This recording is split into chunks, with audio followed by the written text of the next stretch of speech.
Welcome, everyone. This is Elizabeth Kelly again, co-curator of the NottNOISE New Music Festival, and I'm very excited to be joined by Tom Williams, a composer from Coventry, associate professor of music composition from Coventry, and Sarah Watts.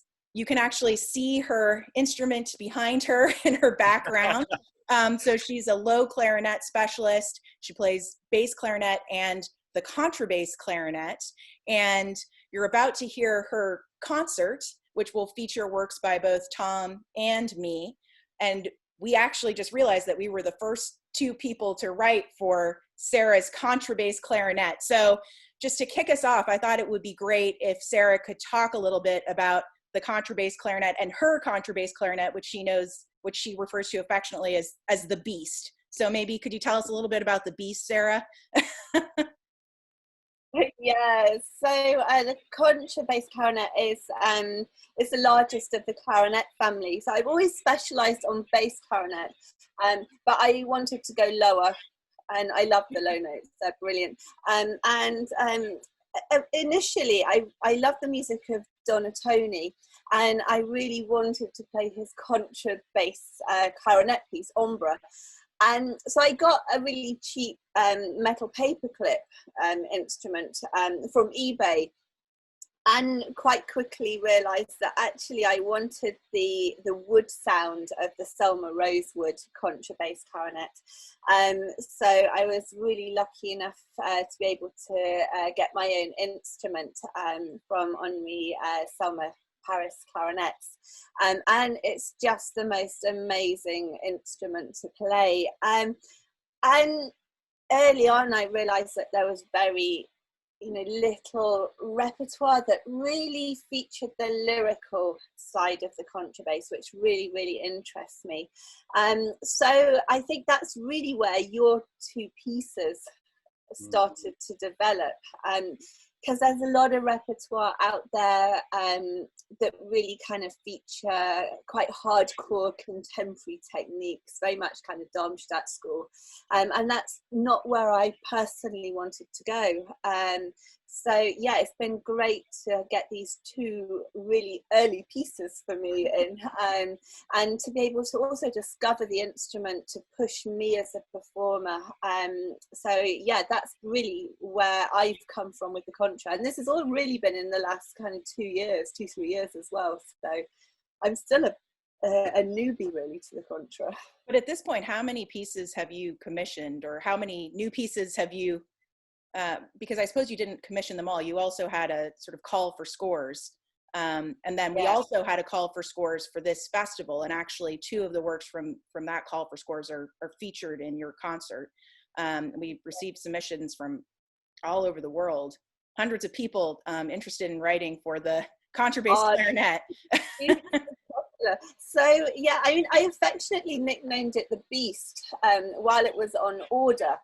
And very quickly that nickname got around, and like everyone's calling it the Beast now, which is great. It's been a perfect marketing tool. And so I initially as well did a project while I was waiting for the instrument called Feed the Beast, where I put a call out for little 2-3 minute miniature pieces for solo contra, and each miniature had to be about an endangered animal.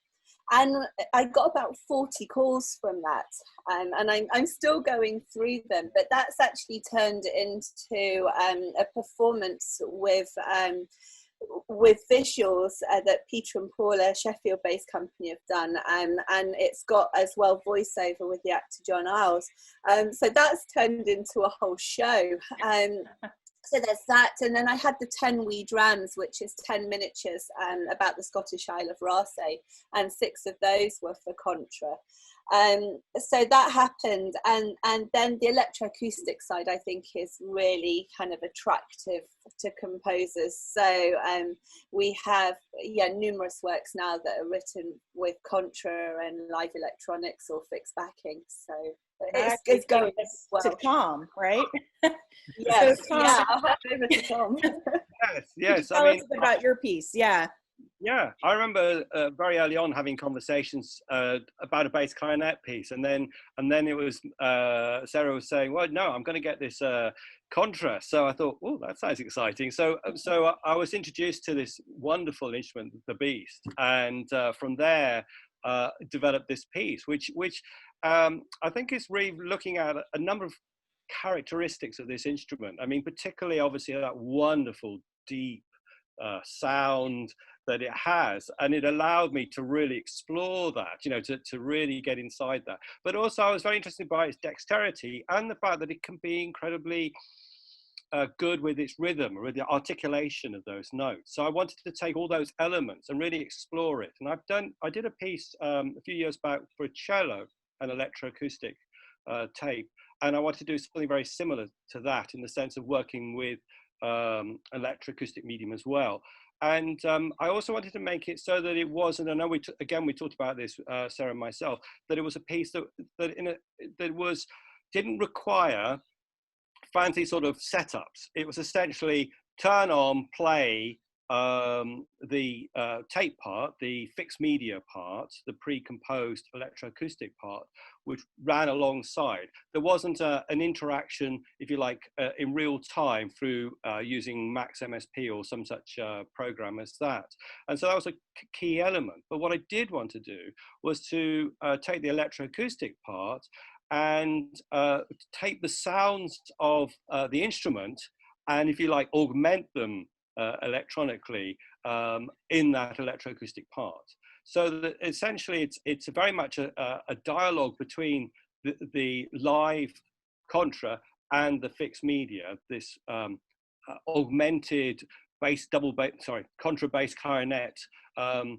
And so that at times there's a sort of an ambiguity, and other times it's very, very clear that there's a dialogue.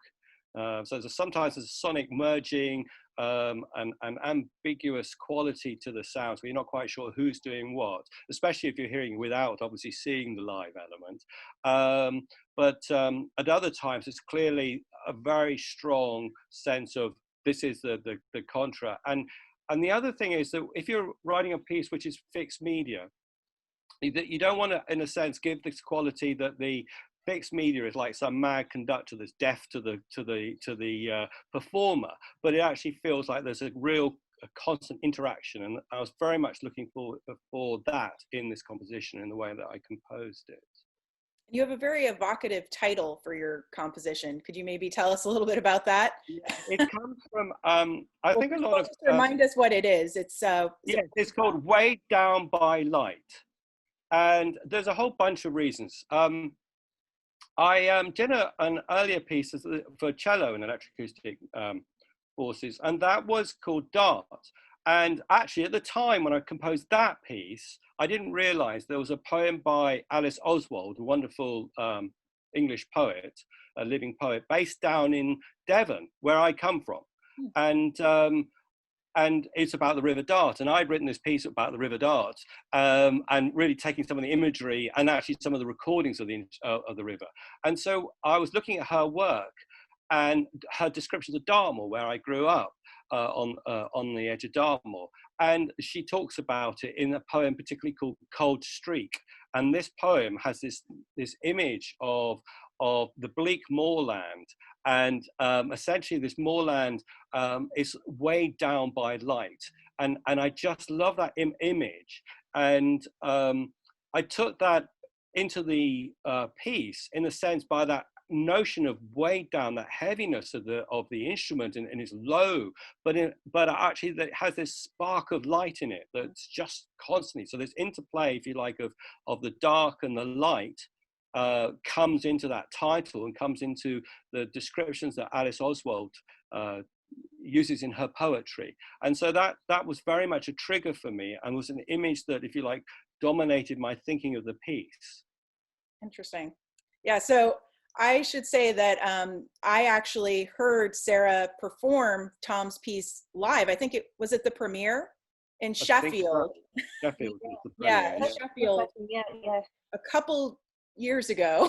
A few years ago now. I think it was 3. Yeah, 3 years ago. And at that point, Sarah and I had won a Women Make Music commission from PRS. And so I was about to start work on my piece for Sarah, Into the Depths, which is for contrabass, clarinet, and piano. So no electronics, purely acoustic. But it's interesting, this idea that you talk about, Into the Depths. I was also sort of very inspired by this idea of, you know, when you go low, or on this huge instrument, actually, you can get these extraordinary altissimo sounds. So Sarah and I worked together quite extensively through the composition of the piece. Sarah is actually based in Nottingham. She's a lecturer in Sheffield, but she's based in Nottingham. So we were able to get together, and I was just blown away by the sort of beautiful singing, lyrical sound that you can get in that altissimo range. Very difficult, very difficult to achieve, but really beautiful when Sarah plays it. So yeah, so I was also sort of drawn to this idea of, you know, the hidden light in the registration of that instrument, if you will. So in my work, it starts with in the lowest register, and you hear some of the sort of very percussive kind of sounds that you were talking about. So slap tongue, for example. But then eventually there's a very kind of lyrical, sort of jazz-inspired melody that Sarah plays in the altissimo. And then finally, towards the end of the piece, one of my favorite effects comes out. I think you'll recognize it when you hear it. She calls it the elephant sound. Maybe you can speak a little bit to how you achieve that, Sarah. Oh, that's my secret. Yeah, basically, if you catch all of the harmonics with your embouchure and kind of waggle your tongue a little bit, yeah, you get these amazing, like, glissando multiphonics that, we call them the elephant sound. Listen out for when the beast becomes an elephant into the depths. Yeah. But yeah, I mean, I think I was very moved by your piece when I heard it that first time, because I really think it's nice that I think it's wonderful that, Sarah, that you're trying to engage with some of this sort of lyrical potential in the instrument. And it's true, that's probably underexplored in the repertoire, which is not very large, or at least wasn't until 3 years ago when you started mapping.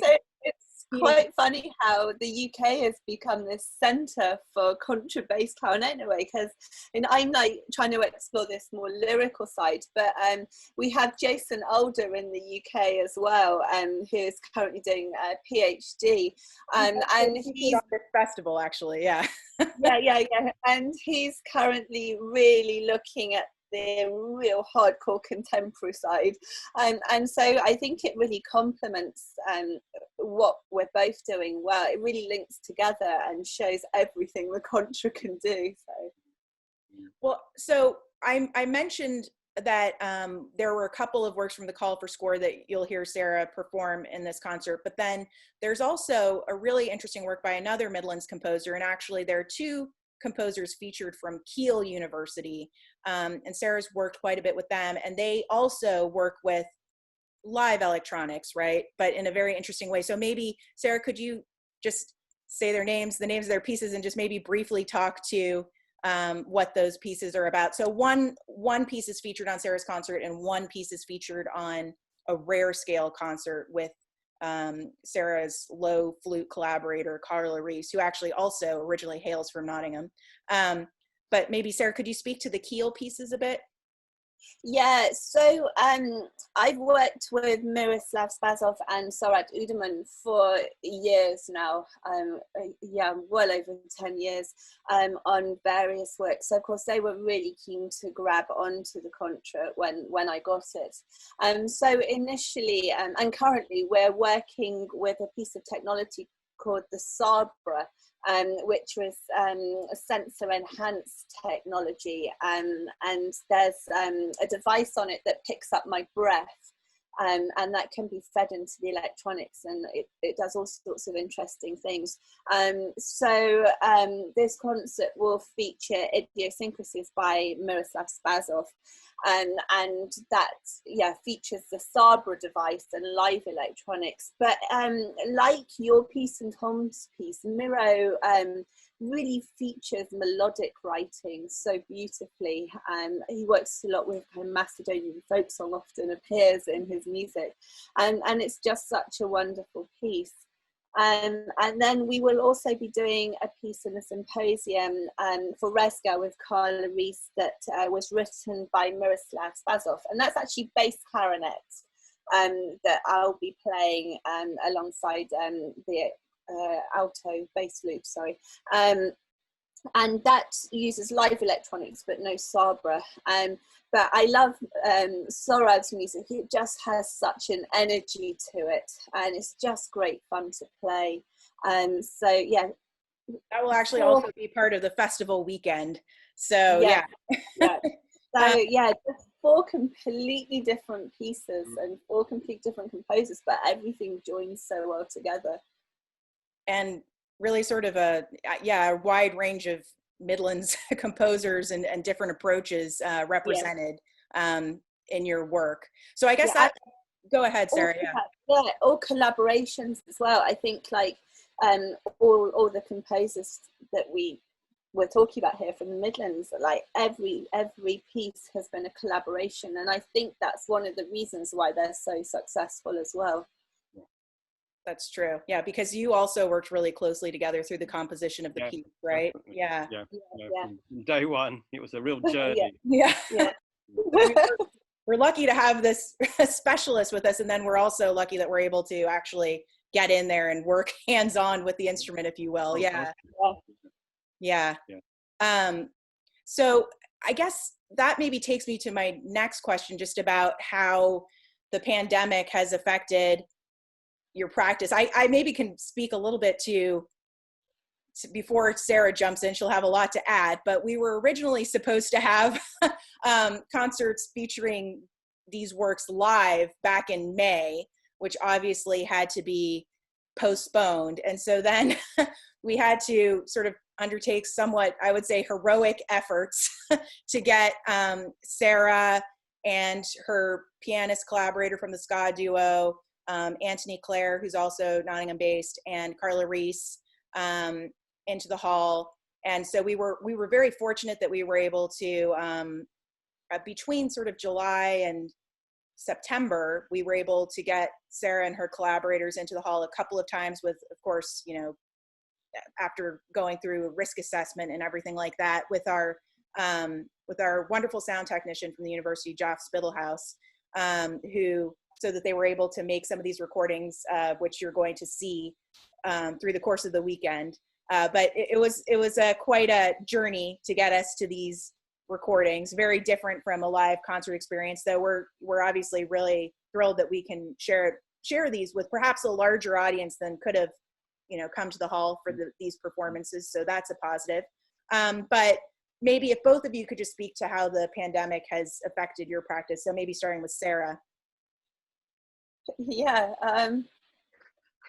It's kind of chaos, really. But I think first of all, it's like we're all university lecturers, and so first of all, the university work has just increased fourfold, and I think priorities have had to been with the students, and it still is. And so I've gone from a freelance musician stroke lecturer to nearly a full-time lecturer. So that's impacted on energy levels. But I think, we can look at the negatives, and I know it's heartbreaking, especially for a lot of full freelance colleagues, but we can also look at the positives, and this is a great time for new music. It's a brilliant time. Suddenly audiences have become international, and, a concert that would have maybe been attended by 30, 40 people can now be attended worldwide, and there's so many positives for that. And I think if you're open-minded and you're willing to grapple with technology, there's so much we can do. So I went out and bought a decent pair of stereo mics, and I have tried to do bits of recording at home. I've got composer collaborations going, we still managed to get Into the Depths out on CD. Oh yeah, you should probably have we actually mentioned, so both of our works are featured on a CD. Oh yes. There you go. Sorry, my Maybe a little screen bit, doesn't like yeah, it. it's sort of being lost in the background, but Into the Depths, there's a beautiful picture of a beautiful artistic rendering of Sarah playing the contrabass clarinet there. And those are all works mainly by Midlands composers, actually, for Sarah, right? Yeah, which was released in April, right?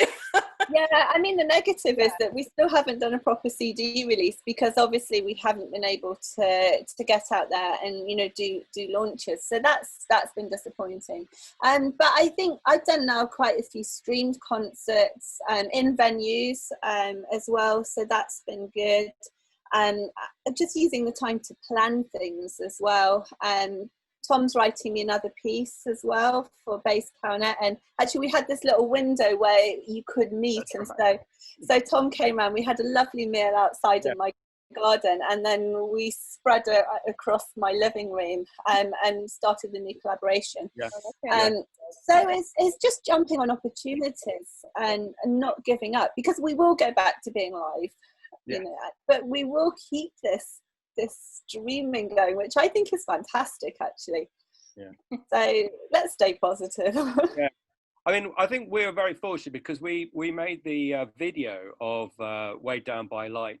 Well, actually, I think it was a couple of years ago now. But we have fantastic facilities. So the TV studio actually at Coventry University. So we were able to do this video. And of course, what it's meant is that I've been able to have this actually streamed a couple of times as instead of having Sarah there to play the piece. You know, this happened, and actually one time when I had it in America and we couldn't have Sarah couldn't make it, we were able to again use the video. So it sort of becomes almost like a fixed media piece in itself, actually. Well, and the production value on the video, which you'll see, Tom's video, is just spectacular. So kudos to the entire team on that one. They did a great job, and we actually spent, dare I say it, 2 days on it. In fact, it was a big journey, but it was a fantastic journey. I think going back to the whole sort of performance thing, you're right. The streaming has been the way. I mean, you know, it's been interesting that it was only last week I had a piece being done in Seoul, and of course it was done live on Facebook and things like that. So I mean, these events are now international, which is the exciting element. But I have to admit that at the same time, I'm really looking forward to going live again. I mean, live music, please. Well, I think it's interesting also that you mentioned this, that it took 2 days to create that produced version. I mean, it's just a very different kind of way of working, way of presenting, and requires a lot of additional work. I just feel like bringing anything online, in my experience, probably takes 10 times more work than presenting it live, which is already quite a bit of organizing and work on its own. So and even like concerts, I did a concert in Aberdeen for Sound Festival last weekend, and not only did I managed to go up in the end, but as a backup for that, I actually recorded the whole concert from home the weekend before. So so again, you know, a quick hour concert became 2 weekends worth. But it's been worth it because I've now got the whole thing on video that Pete Stollery has very kindly put together for me. So again, let's look at the positive of it all. And it is interesting to think of the videos as, you know, works in themselves, which is, a very different sort of thing to, you know, live performance. It'll shift every time. So it's interesting. Well, I think maybe we can wrap up there. And actually, hopefully everyone will stick around and listen to Sarah's recital now and hear these works. So thank you so much to both of you, Tom and Sarah. And let's listen.